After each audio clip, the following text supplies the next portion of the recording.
Jace, you come here tonight without Dylan Brown, without Mitch Moses, and get the win. How are you feeling? I feel all right. The players a bit more fatigued than me, but I just think it was reward for their effort. Right from the start of the game, we were threatening with our attack, and it's something that we planned to do, and they went out and executed it, the players, and did a really good job. And then we got some periods of time there where we sort of self-inflicted and had to defend, and we did it for the most part.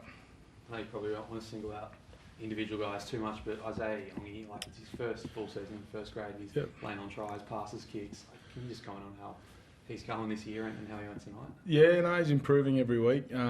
He's just I don't know, how would you describe? He's a quiet, laid-back kid. Works really, really hard. Diligent on the detail in his game, and he's a fast learner. And so he's improving every week.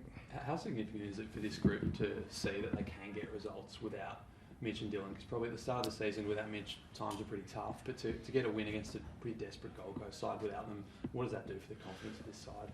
I just think the win in general does wonders for our confidence. And regardless of who's on the field, our mentality is whoever puts that jersey on with the badge on it is responsible to serve it for that game, and that's something that we're really working hard on. And we've been really close against some quality opposition, probably 4 or 5 times this year, really close. And it was just good tonight that regardless of who goes out there, whoever puts that jersey on, perform well, and we're able to get the result. So it does everyone confidence, regardless of who's on the field. Jason, when you went into the game, obviously everyone knew whoever lost was going to be in last position. Do you sort of talk about that to motivate the guys, or is that something you don't mention? No, I genuinely didn't even know that was the case, and I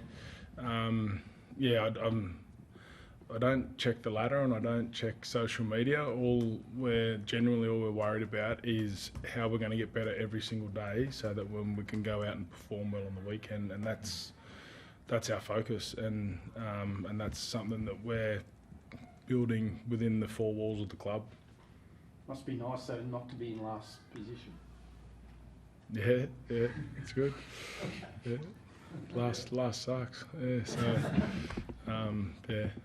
Jason, I'm sure Zach Lomax probably was disappointed with the way that Wednesday night went for the State of Origin, but what did you make of him coming backing up tonight? That really classy offload to Will in the second half.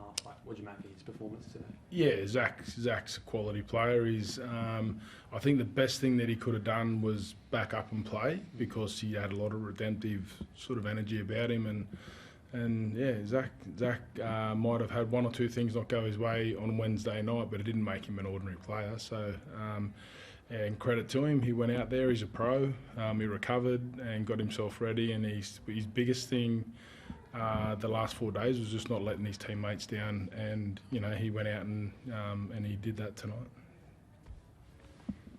And the table's pretty tight. What are you sort of hoping to achieve in the rest of the season? How far up the ladder do you think you can get? As long as we just keep focused on week to week, and wherever we finish, and by the end of the year, that's only what we can control. We only just want to keep improving on our performances every week, and look to be a better side each and every day that we're in our training. So we're not too worried about too far ahead of where we are. I think our next job will be Dragons next week, so that's our focus. Cool. Nothing, Reedy. Not working.